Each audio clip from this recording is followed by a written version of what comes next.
matagal ng usap-usapan na milyon-milyong pondo ng bayan ang ninanakaw ng isang makapangyarihang House Speaker. Habang nagtatamasa ng marangyang buhay ang kanyang pamilya, patuloy namang naghihirap ang mga tao. Maraming kaso na ang naisampa, ngunit lahat ay nauuwi sa wala.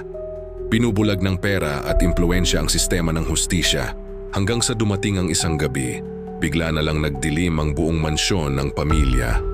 At sa katahimikan, pumasok ang isang anino. Isang ahente na sawang-sawa na sa katiwalian.